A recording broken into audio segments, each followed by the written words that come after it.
Welcome everyone to Piedmont Park. We are standing at Sharon Lester Tennis Center, one of my favorite places in the world to be. I teach tennis here. We're celebrating 100 years in the park. It's going to be fantastic. You're going to meet so many friends of mine that I work with, that I love, that have organizations I want to tell you about. Where did these tennis courts come from? You're going to hear it all now. On behalf of the Department of Parks and Recreation, we are having a plaque that we're putting here at the tennis center. This is our oldest tennis center, our oldest facility. 100 years of tennis. Sharon Lester, who was actually a former Parks and Recreation employee, the center is named after her, so we're just really excited to be here and to be part of it.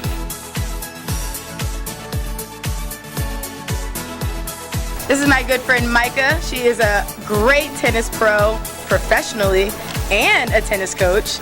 Micah, why Atlanta? People are very friendly. People are very welcoming to newcomers, and I actually fell in love with what I do here, dog rescue, and Awesome. I think it's very much needed. So Tell us more about Mostly Mutts.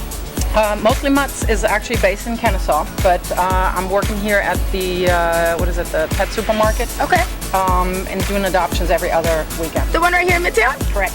I did not know that. Get dogs and mutts rule. Dogs need homes. Yes. Michael, where are you from? You have a distinct accent. I don't have an accent. Yes, you This is not true. I don't have an accent. I'm from Germany. Germany? I'm from Germany. I know. I don't have an accent. What are you talking about? You turn it on and off. You yell at children. Well, yeah. Well, you have to scare them.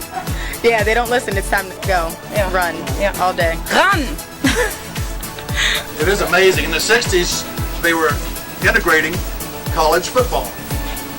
And in the 60s, we were playing on the clay courts out here. The city of Atlanta was really famous for their recreation. And they had a north group, and everything they had on the north group, they would have equally on the south group. So you had, at that time, a wonderful nationally acclaimed Bitsy Grant Tennis Center and a wonderful nationally acclaimed Washington Tennis Center, both famous in their own right. Well, here we are, we're with 14 clay courts and no history.